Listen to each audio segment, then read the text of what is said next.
பூங்காற்று திரும்புமா அடுத்த வர எபிசோடில் பார்த்தீங்க அப்படின்னா இந்த மாதிரி ஆனந்திக்கும் அந்த வீரபத்ரனுக்கும் அந்த டிவோர்ஸ் கிடைக்கிறதுக்காக கோர்ட்டில் கேஸ் நடந்துகிட்ருக்கு. அப்போ பார்த்தீங்க அப்படின்னா இந்த வீரபத்ரன் ஆனந்தி தன்னை அடிக்கிற மாதிரி ஒரு வீடியோவை ஜட்ஜு கிட்ட போட்டு காமிச்சிருவாங்க.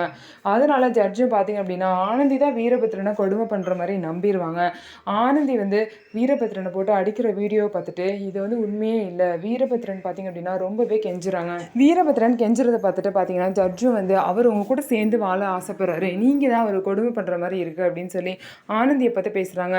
அவரோட சூழ்ச்சிலாம் உங்களுக்கு புரியாமல் நீங்கள் பேசிகிட்டு இருக்கீங்கன்னு சொல்லிட்டு இருக்காங்க. ஆனால் ஆனந்தி சொல்கிறது கொஞ்சம் கூட ஜட்ஜி ஏற்றுக்கவே இல்லை. 6 மாதம் நீங்கள் சேர்ந்து வாழுங்க, அதுக்கப்புறம் பார்த்துக்கலாம் அப்படின்னு சொல்லிட்டு ஜட்ஜு தீர்ப்பு கொடுக்க போகிறாங்க.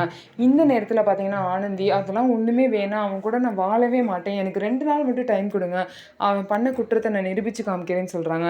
என்ன ஆக போகுது, ஜட்ஜு ஆனந்திக்கு டைம் கொடுப்பாங்களா, அதுக்குள்ளே ஆனந்தி அவங்க பண்ண தப்பெல்லாம் நிரூபித்து அவங்க வாழ்க்கையை காப்பாற்றிப்பாங்களா அப்படிங்கிறதையும் பொறுத்து இருந்து பார்க்கலாம். நம்ம வீடியோ உங்களுக்கு பிடிச்சிருந்தா நம்ம வீடியோவை லைக் பண்ணிக்கோங்க. மறக்காமல் நம்மளோட சேனலை சப்ஸ்கிரைப் அண்ட் ஹைப் பண்ணிவிட்டு பாருங்கள்.